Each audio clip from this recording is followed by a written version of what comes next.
El Señor le da fuerza a su pueblo. El Señor lo bendice con paz. Vamos a hacer un clamor en esta mañana antes de pasar a nuestro predicador, el pastor Wilber, por la nación, por Venezuela. A lo mejor habrá aquí algún forastero que todavía no sabe lo que está ocurriendo.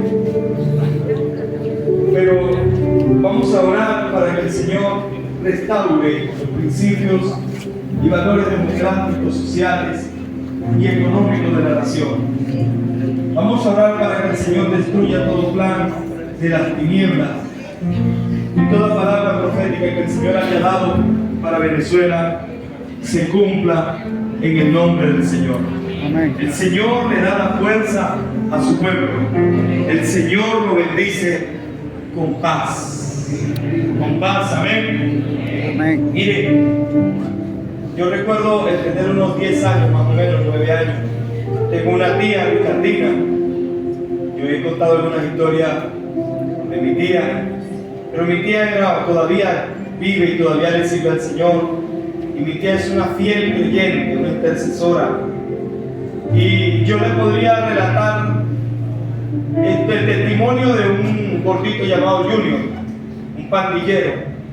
Le podría relatar el testimonio del loco de la celda número 8. Y le podría relatar la profecía que dio el hermano Carlos Jiménez en el año 1984 en el Nuevo Circo. Porque mi tía Ricardina me hacía oír, vamos a escucharlo. Y vamos a escucharlo. Y en un radiecito, por mucho tiempo y muchas veces escuché la profecía de Carlos Jiménez en el Nuevo Circo en el año 84, el loco de la celda número 8 y el testimonio de Junior. Algunos me están mirando así como, ¿de qué estará hablando el hermano Joel? Estoy hablando de historia. Y en esa profecía del hermano Carlos Jiménez, entre tantas cosas que el Señor le mostró cómo el narcotráfico cambiaba de Colombia a Venezuela, la devaluación del bolívar. Le habló de una boina roja que se pasaba sobre todo el mapa de Venezuela. Le habló de hambre, le habló de persecución, le habló de una bandera que se rasgaba. Pero en todo eso, el Señor en el año 84, los demás después han venido libros, profetas. Pero si usted quiere escuchar una profecía, no diría bíblica, pero una profecía que el Señor le haya hablado a alguien, debe escuchar a Carlos Jiménez en el 84, en el Nuevo Circo.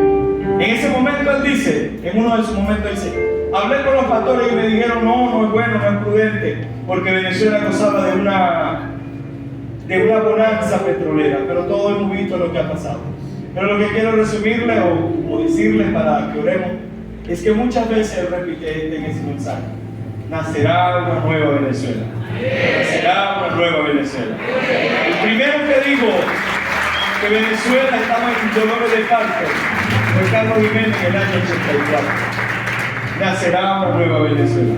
Indistintamente de lo que usted piensa y de lo que usted cree, cómo va a ser la manera en que Venezuela va a ser una Venezuela pujante. Yo le invito a que se ponga de pie y vamos a orar por Venezuela.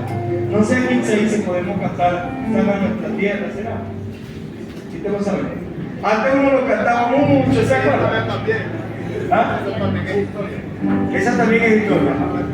Sana nuestra tierra. ¿Se acuerdan que en todo clamor sana nuestra tierra? Y a algunos parece que se nos olvidó el clamor por Venezuela. Esta mañana, busque a 2 venezolanos, uno o 2 venezolanos más. Y vamos a unirnos a orar por Venezuela. Indistintamente de su posición, ¿por qué no le dice al Señor que se cumpla la buena palabra que tú has hablado para Venezuela? Que se cumpla. Que se cumpla. Muchas veces yo he escrito muchas cosas por Facebook, algunas buenas y algunas malas. Pero ayer me estaba recordando de una, que escribí varias veces. Yo estoy seguro de que antes que Cristo venga, Venezuela va a experimentar una bonanza económica, una bonanza espiritual, va a experimentar eso que el Señor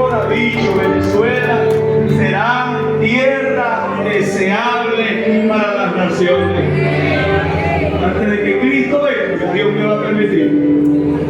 Yo sé que muchos venezolanos han salido a otros países por necesidad, por hambre, a comprar algo. Pero muchos de los que están aquí, Pastor Wilmer, recibe esta palabra.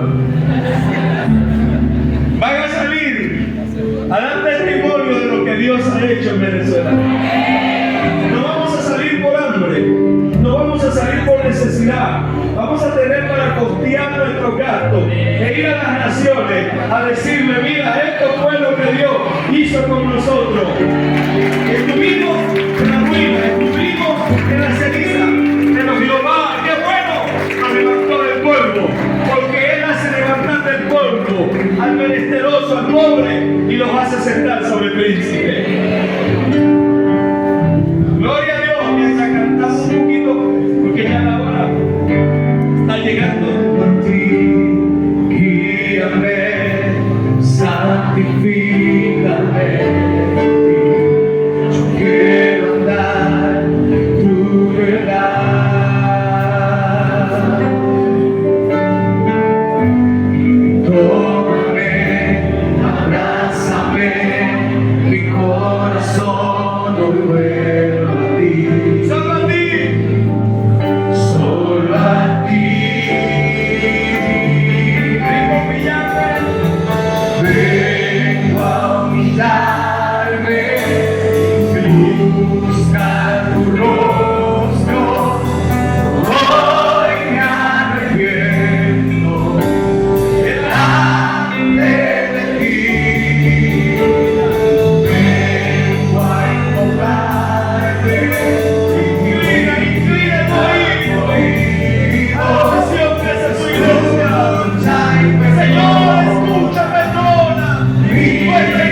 presentarse.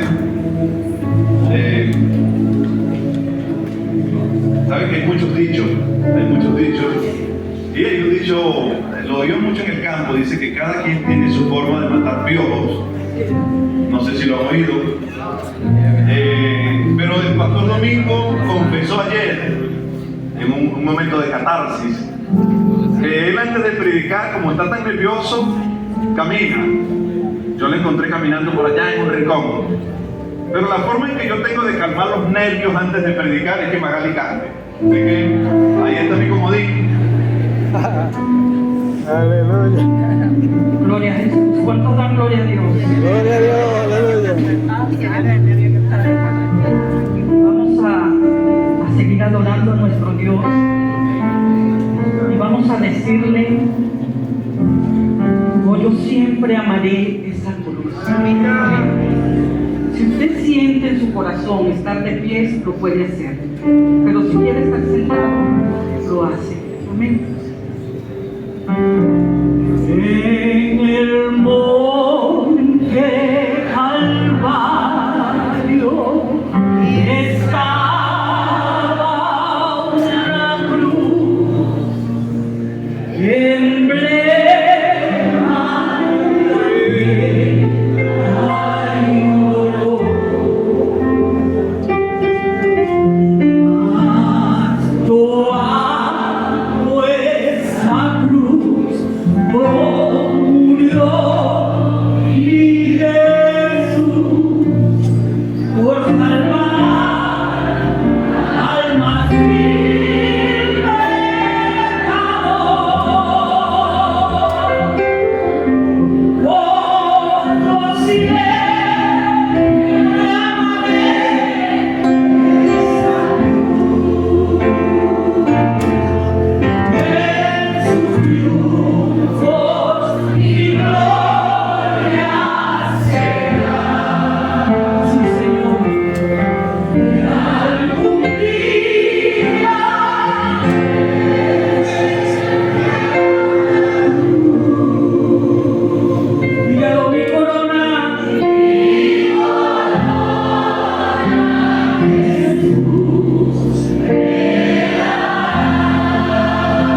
La cruz de Jesús. Pueden sentarse.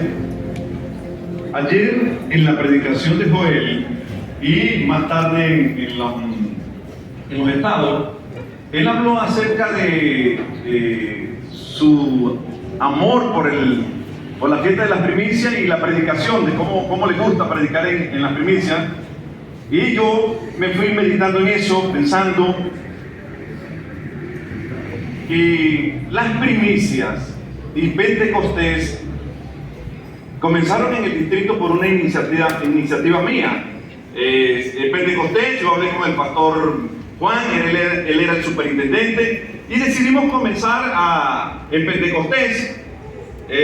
Invité a Joel, a Giovanni, a algunos, y íbamos en una camioneta por ahí por Faustino iba cantando, hicimos eso, y Pentecostés ha ido creciendo hasta el año pasado que fuimos al gimnasio, y oramos para seguir con esto.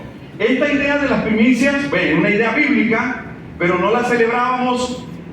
Nosotros comenzamos a celebrarla en Nirgua, por iniciativa de Albert. Albert fue el que nos motivó a celebrar las primicias allá. Comenzamos y luego pasamos a celebrarlas al distrito, y aquí estamos. Hemos ido creciendo. Ya desde Getsemaní está difícil hacer la fiesta de las primicias aquí, pero mandamos a hacer un auditorio por ahí, nos los están haciendo, solo que no los colocaron el aire acondicionado, y entonces nos quedaron mal. No, mentira. Ya hay un auditorio por ahí que probablemente en el futuro vamos a usar. La otra en esto de orar todos los viernes. Entonces, ayer cuando me fui, yo fui pensando en eso y dije, ¿hasta cuándo voy a predicar yo en el ayuno de las primicias también? Así como Joel tiene ese, ¿hasta cuándo será? Bueno, si Dios nos permite vida, por lo menos hasta unos 3 años más, que yo esté al control del distrito. Ustedes estarán invitados ahí, y luego entonces quedamos en manos de los que vengan. Esperamos que sean generosos y nobles. Amén. Y no nos olviden. Aleluya. Es broma, pero hemos disfrutado esto, hermano. Hemos disfrutado esto. Necesitamos seguir adelante con los principios bíblicos en el nombre del Señor. Bien, voy a invitarlos a abrir sus Biblias. Segunda de Pedro. No voy a darles un número porque no quiero exagerar, pero en el último mes y medio y los días que van de enero, yo he oído en una versión dramatizada, he oído todos los días Segunda de Pedro. Y en mi Biblia de estudios he leído todos los días, sin perder un día, Segunda de Pedro. La he oído y la he leído. He hecho algunos estudios de algunas palabras, y hoy quiero compartir con ustedes una idea que se me vino mientras estudiaba esto, y es que Pedro nos relata allí en la segunda carta. Lo vi yo allí, espero que ustedes también puedan notarlo, que Pedro nos relata 2 columnas que pueden sostener nuestras vidas en tiempos buenos y en tiempos malos. Aleluya. Estas 2 columnas nos pudieron haber sostenido en el 2016, cuando los tiempos eran malos, y como la gente está pregonando que vienen tiempos buenos, también nos pueden sostener en el 2030. Porque necesitamos la gracia de Dios para los tiempos malos y para los tiempos buenos. En los tiempos malos algunos se deprimen y decaen, y en los tiempos buenos entonces algunos se exaltan, se vuelven orgullosos y pierden las perspectivas. Solo el Evangelio nos puede ayudar a estar enfocados en tiempos malos y en tiempos buenos. Amén. Solo el Evangelio nos puede ayudar cuando usted es un seguidor y cuando usted es el líder. Porque a veces cuando somos seguidores somos humildes, pero cuando nos transformamos en líderes perdemos las perspectivas. Y yo creo que Pedro tiene dos columnas y yo quiero hablar de ellas en esta mañana. Quiero leer 2 de Pedro, capítulo 1, versículo 8. Esta sería la conclusión de donde están sus dos columnas, pero quiero leerla como el texto base. 2 de Pedro 1, 8. Vamos a ir despacio, viendo algunas ideas gramaticales aquí. Dice, porque si estas cosas, voy a descifrar eso de una vez. Esa expresión, estas cosas, es una expresión demostrativa para hablar de una lista que ya el escritor mencionó. Estas cosas se refieren a la lista que ya él mencionó en el contexto. Estas cosas pueden ser una palabra pegada que usa una expresión demostrativa y es complementativa, o puede ser dos palabras, estas, un determinante demostrativo, y cosas, un sustantivo común, para decirnos lo que él mencionó antes. Pero vean el efecto de estas cosas. Dice, porque si estas cosas, que dice, están en vosotros y abundan, ¿qué dice? Ok, y si estas cosas no están y no abundan, serán ociosos. Yo quiero que tengan su palabra allí. Yo no le voy a hablar de otra cosa. 2 de Pedro nada más. Si no tienes tu Biblia allí, te pierdes de todo el estudio que yo hice. Mire, todas las palabras en griego que definí, pero si usted no lo anota, le aseguro que se le va a olvidar. Entonces, estas cosas, si están en vosotros y abundan, no nos van a dejar estar ociosos ni sin frutos en cuanto al conocimiento de nuestro Señor Jesucristo. Versículo 9 dice, comienza con un contraste, pero el que no tiene, que dice, estas cosas. ¿Cuáles cosas? La lista que ya él ha mencionado en el contexto y que es donde yo le voy a predicar. El que no tiene estas cosas tiene la vista muy corta, es ciego, habiendo olvidado la purificación de sus antiguos pecados, por lo cual, hermanos, tanto más procurad hacer firme vuestra vocación y elección, porque haciendo ¿qué cosa?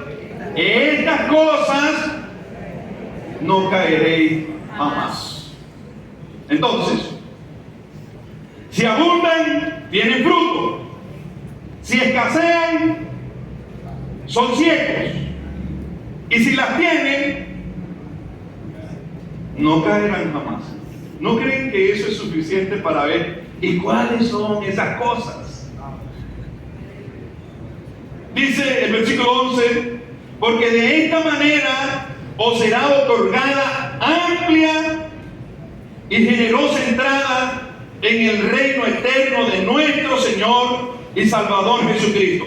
¿Cómo vamos a entrar en el reino de nuestro Señor Salvador Jesucristo? Haciendo estas cosas. Si le doy un mapa donde hay un tesoro, ¿qué hace?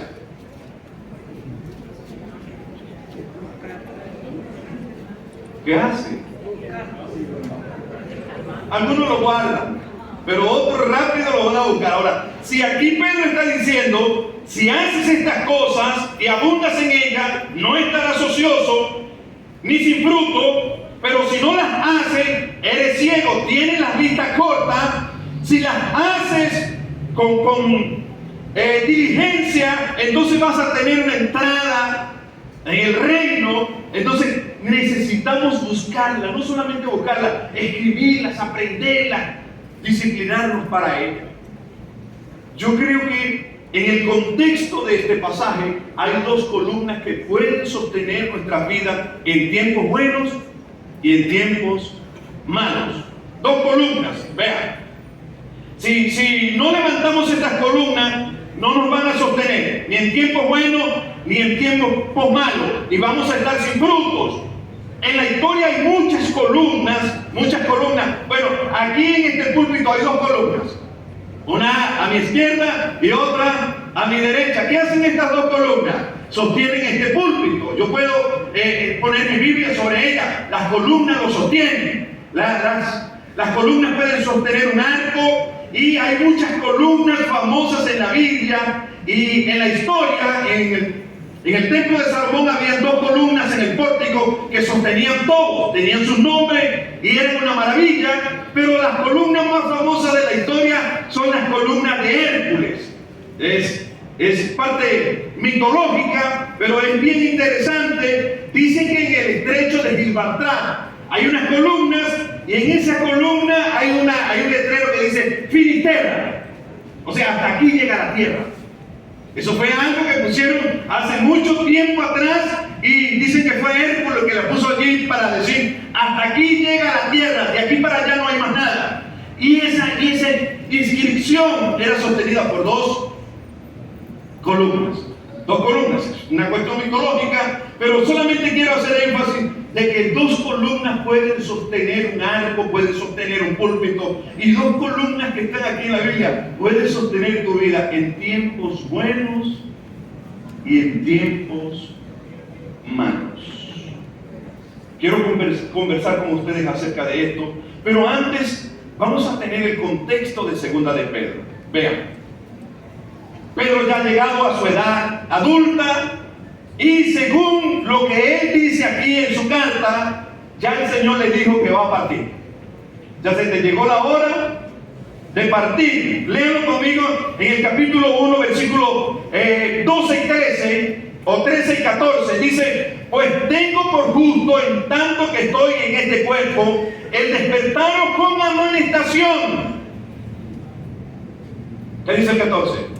Sabiendo que en breve debo abandonar el cuerpo, como nuestro Señor Jesucristo me ha declarado. No voy a hablar acerca de eso, pero me llama mucho la atención de que Pedro no tiene ninguna angustia cuando Jesús le dijo: ya se te terminó el tiempo. ¿Qué tal si en un día de esto el Señor por medio de un sueño, una revelación, un profeta nos dice: se te terminó el tiempo? Pero Pedro no tiene ninguna angustia, está escribiendo una carta, y él dice que por esa premura de que va a partir pronto, él está escribiendo la carta. Él dice: yo los voy a amonestar, yo les voy a hablar, les voy a decir qué es lo que tienen que hacer. Y gloria al Señor que esa carta nos llegó a nosotros, porque ahí hay 2 columnas que nos pueden sostener. Pedro está haciendo esto, y el versículo 15 dice que lo está haciendo con diligencia. Es una expresión que también está en los versículos que yo voy a hablar, pero desde ya le quiero decir que la palabra diligencia en el griego es responde, y significa velocidad, rapidez, prisa, solicitud. Así que cuando Pedro cumple con su ministerio, no lo hace de una forma perezosa, descuidada, sino que lo está haciendo con rapidez, con prisa. Él lo está haciendo con velocidad y con solicitud, porque él está interesado en que los cristianos que van a leer esa carta puedan encontrar dirección para sus vidas. Pedro nos dice también, o les dice a ellos, que ellos tienen la palabra profética más segura, y este es un versículo que necesitamos hablar vez tras vez, porque a veces estamos oyendo tantas voces, pero lo único que tenemos seguro es la palabra profética. Esta palabra que está aquí, que él dice que no vino por interpretación privada, o sea que no es un asunto de hombre, que no la trajeron los hombres, sino que es Dios mismo que la inspiró. La otra idea del apóstol Pedro en esta carta es que se han levantado muchos maestros gnósticos que están tratando de pervertir el evangelio, y él le dedica el capítulo 2 y el 3 a hablar en contra de ellos.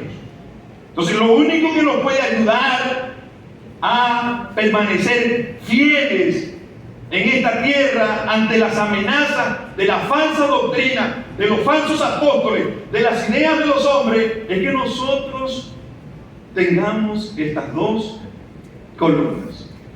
Es lo que Pedro nos está diciendo. Vamos a hablar de la primera columna y vamos a ubicarnos en 2 de Pedro, capítulo 1, versículo 3. La primera columna donde debe descansar nuestra vida es la soberanía de Dios. Amén. No el razonamiento humano, no el dinero, no los 300.000 millones de barriles de petróleo que hay debajo del suelo venezolano, no las ideas que nos puedan estar inyectando los hombres. Si nosotros vamos a permanecer en tiempos buenos y en tiempos malos, la primera columna en la que debemos edificar nuestra vida es la soberanía de Dios. De esto depende nuestras fuerzas para triunfar. Esto es lo que nos da seguridad. Ahora, ¿qué Pedro dice que ha hecho Dios por nosotros? Y aquí, hermano, por favor, les ruego encarecidamente que tengan su Biblia abierta, en físico o en el teléfono, pero si tiene el teléfono no se deje arrastrar por las redes sociales, porque ¿qué nos ha dado Dios? ¿Qué nos ha dado Dios? Versículo 3 dice: como todas las cosas que pertenecen a la vida y a la piedad, ¿qué dice? Nos han sido dadas por su divino poder. Vea, lo primero es que si vamos a edificar nuestra vida, necesitamos entender que lo que nos sostiene es Dios. No el dinero, no los hombres, no las ideas. Dios. Y Dios en su gracia, en su amor misericordia, Él nos ha otorgado todas las cosas que pertenecen a la vida y a la piedad. ¿Qué significa eso, hermano? ¿Qué significa eso? Eso significa que Dios nos dio todo lo que necesitamos para vivir y estar firmes.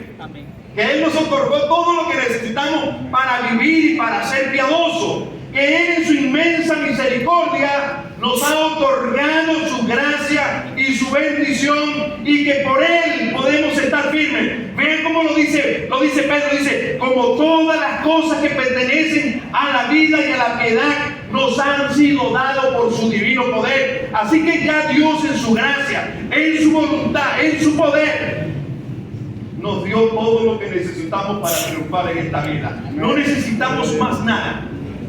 No necesitamos más nada.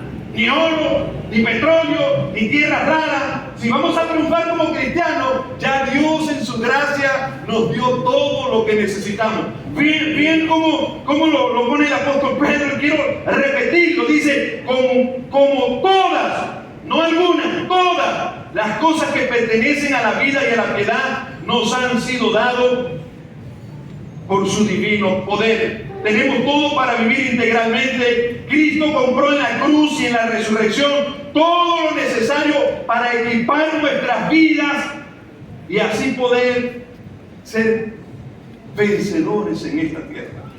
Ese es el evangelio de la gracia. El evangelio que a veces no entendemos porque nos dejamos arrastrar por otras ideas. Pero la idea de Pedro es que ya todo lo que nosotros necesitamos para ser verdaderos discípulos, Dios nos los dio por su gracia. ¿Qué otra cosa?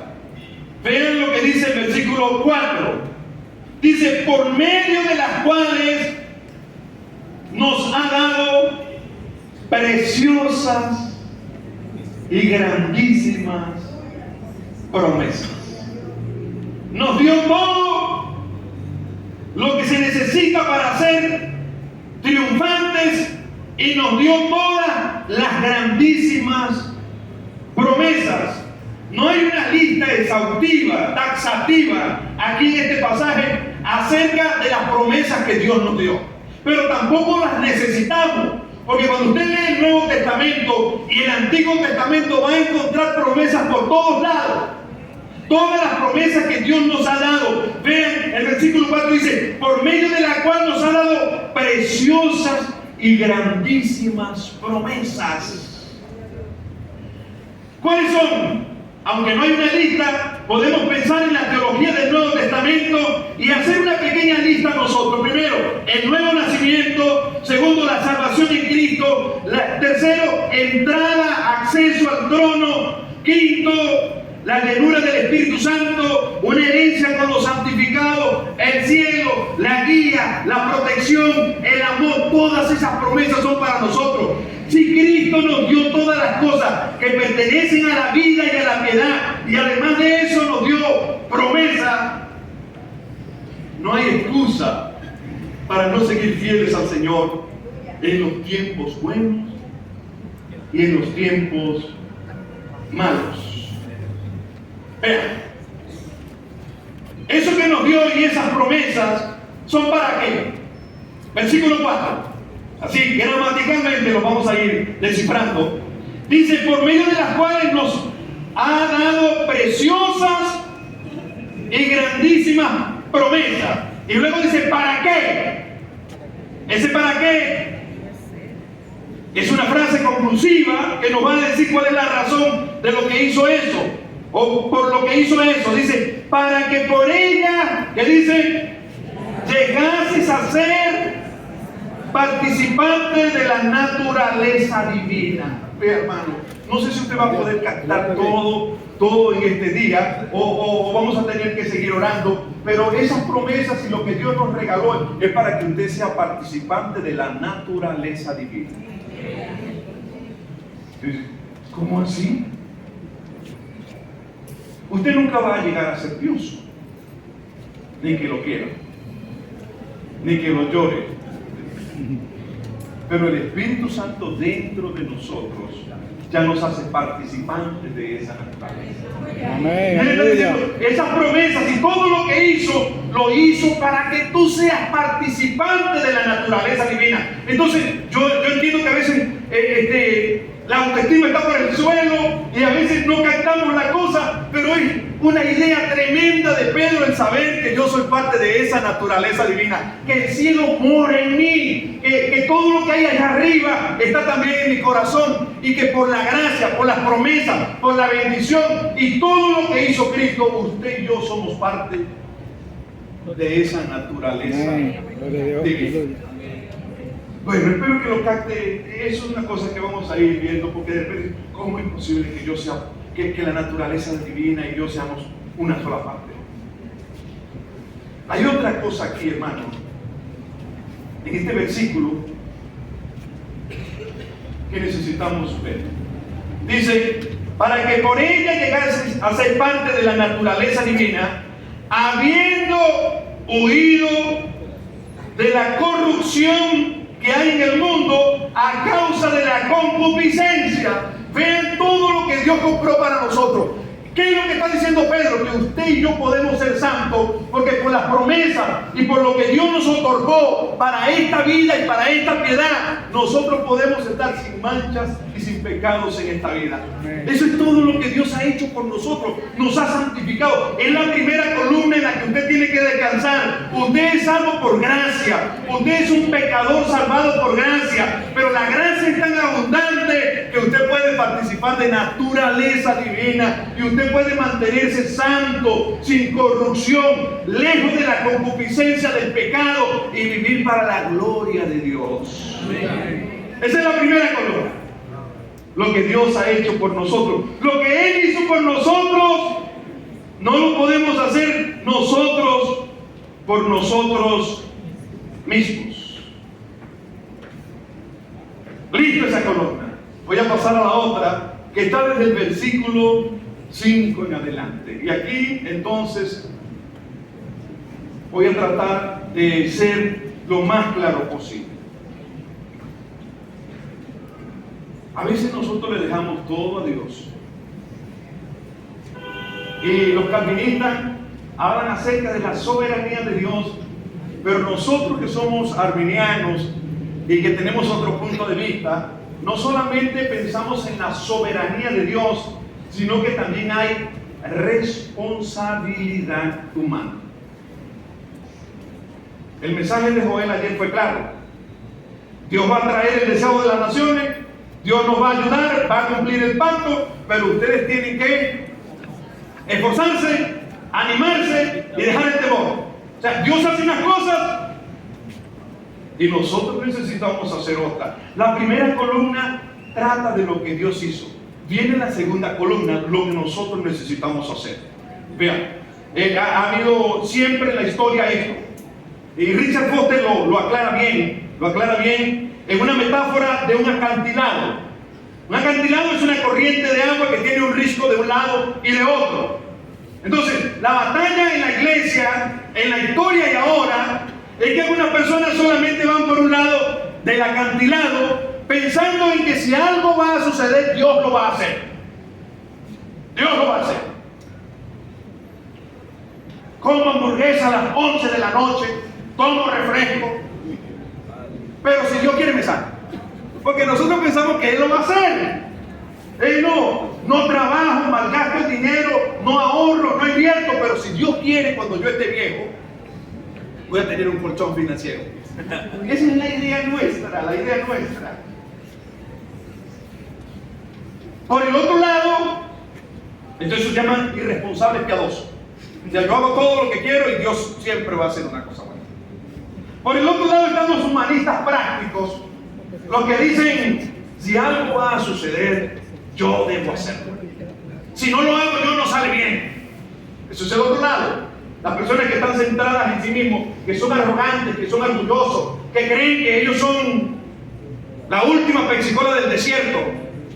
Pero la idea es que el acantilado por donde corre el agua y produce vida, en ese acantilado Dios hace algunas cosas y usted tiene que hacer otras.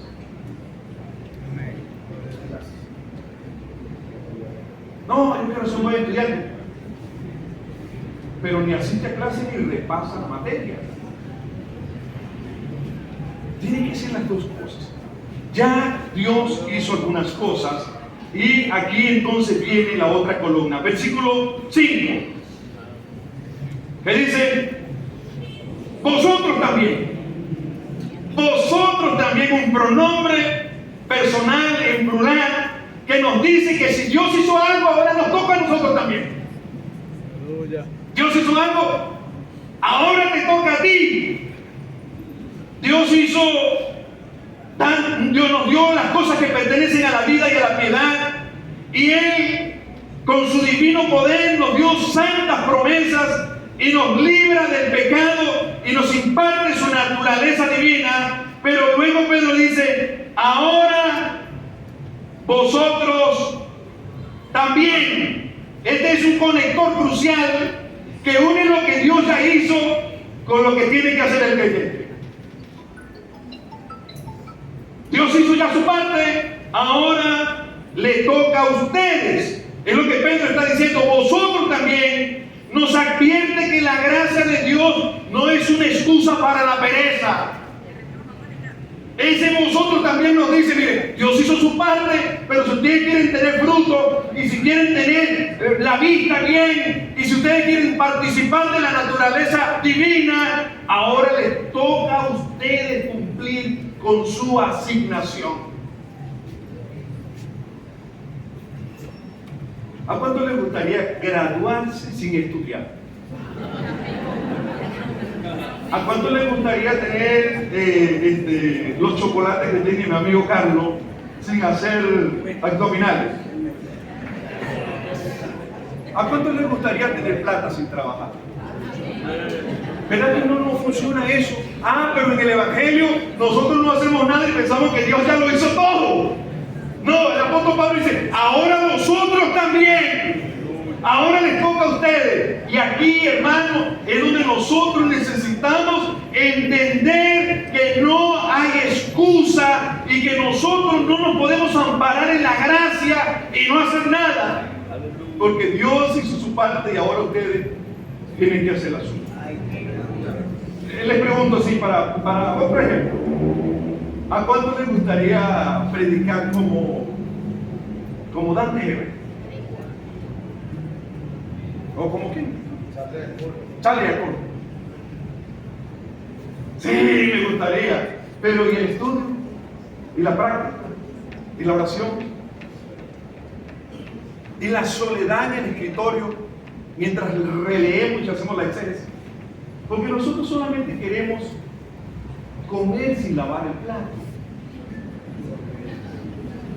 Y no se puede. Si vamos a tener un evangelio diferente en el 2026, nosotros necesitamos entender que hay cosas que usted debe hacer. Que ya Dios hizo su parte, que ya Dios en la cruz Cristo compró todo para usted. Pero que ahora usted necesita en el nombre del Señor aprender a hacer algunas cosas. Y aquí está la lista. Vamos a empezar. Vosotros también, pero quiero hacer el énfasis, poniendo toda diligencia. Menos mal que Pedro puso esa palabra, es ponte allí, para que es que no es de una forma descuidada que lo va a hacer. Tiene que hacerlo con toda diligencia. Tiene que hacerlo, lo que usted va a hacer tiene que hacerlo con toda diligencia. Esta lista no tiene nada que ver con plata, tiene que ver con piedad. Pero es la lista que levanta una columna donde usted va a edificar una casa. Vamos a empezar la lista poco a poco. Dice, ¿qué haremos? Dice, añadid a vuestra fe virtud. No dice, añadan fe, no, ya ustedes tienen fe. Pero le tienen que añadir a la fe virtud. De todos los comentaristas que leí acerca de esto, hablan acerca de la escalera de Pedro. La escalera de Pedro, ellos dicen que Pedro armó una escalera y que cada peldaño de eso es algo que usted tiene que hacer. Yo pensé en otra metáfora, eso es como para irme creyendo eso de que yo soy teólogo, como dicen algunos. Entonces, pensé en una cadena y en los eslabones. Cada cosa de esta que tenemos que hacer es como un eslabón que va uniendo la cadena para que podamos llegar a tener frutos y estar bien de la vista. Entonces, ¿qué es lo primero? Virtud. ¿A qué le va a añadir virtud? A la fe. ¿Y por qué Pedro nos dice que el primer peldaño o el primer eslabón es la fe? No, porque ya la tenemos. Vean lo que dice versículo 1 del capítulo 1.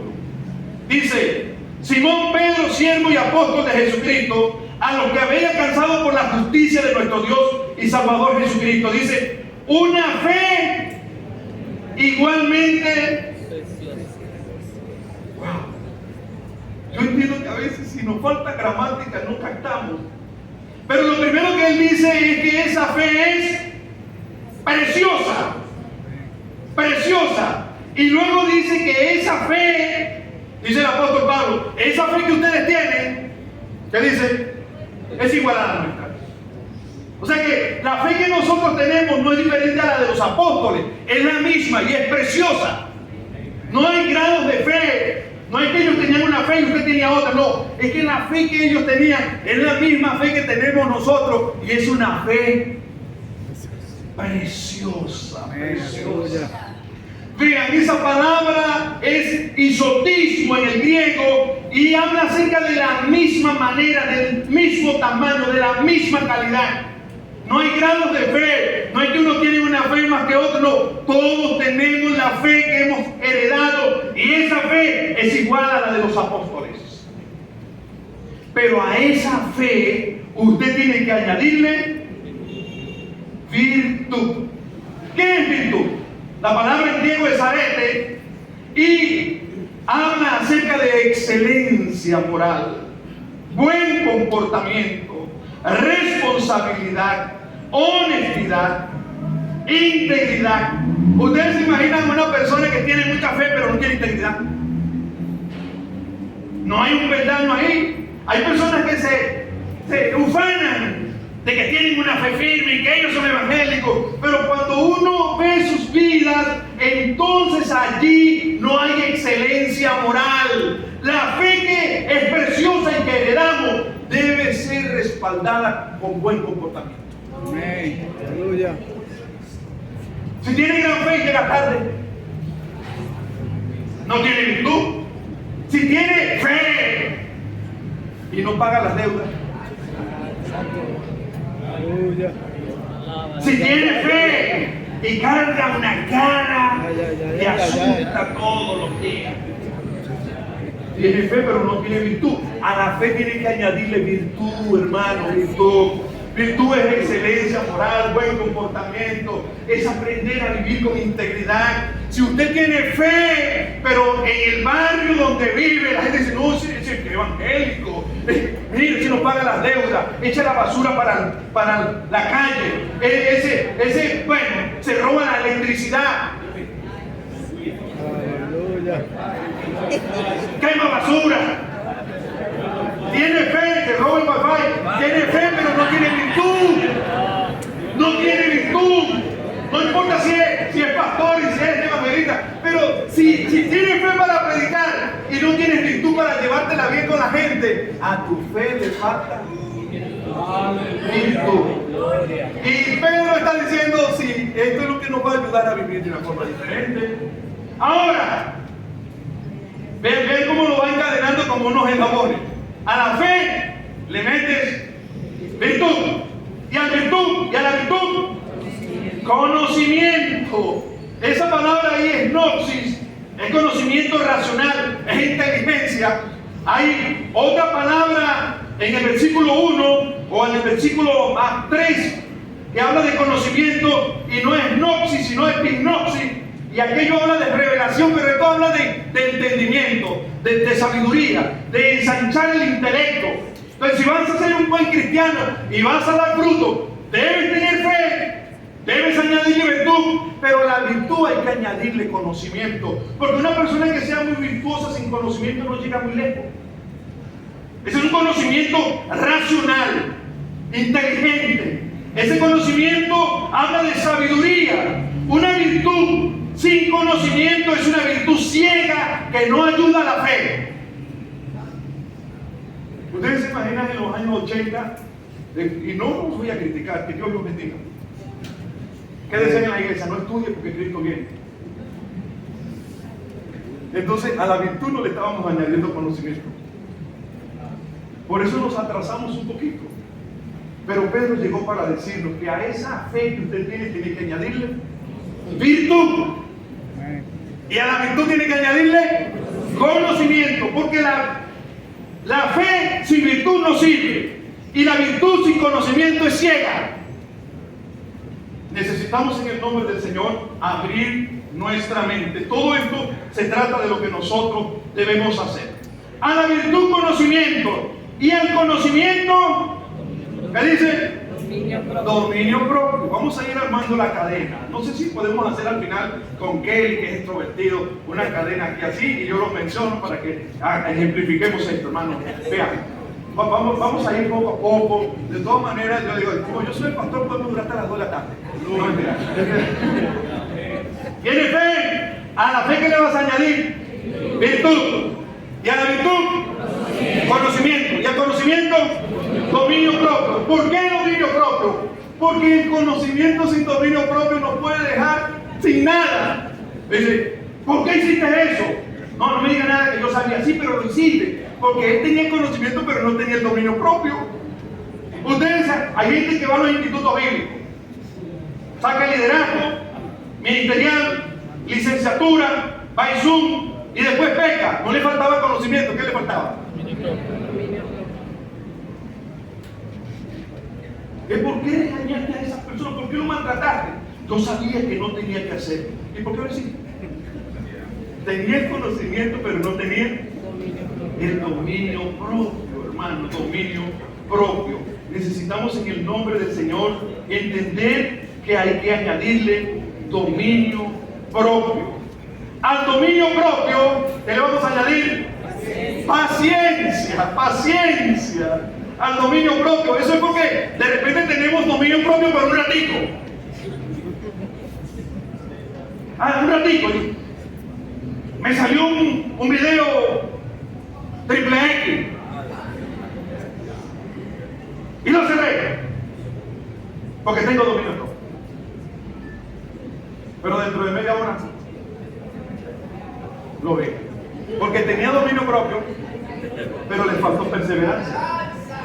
Le faltó perseverancia. La perseverancia, hermano, entonces ayuda al dominio propio a permanecer en el tiempo. No lo hago ahorita porque tengo dominio propio, pero como tengo paciencia, no lo hago mañana, no lo hago pasado mañana, no lo hago después, porque el dominio propio y la paciencia me ayudan a permanecer en esa columna, hermano. Esa paciencia, esto es resistencia bajo presión. La paciencia es el dominio propio extendido a lo largo del tiempo. Voy a estar tranquilo, voy a perseverar, voy a seguir avanzando. Fíjense la cadena que Pedro nos está diciendo. Ya él levantó una columna, Dios hizo todo, pero ahora si quieres dar fruto tienes que vivir así. A la paciencia, piedad.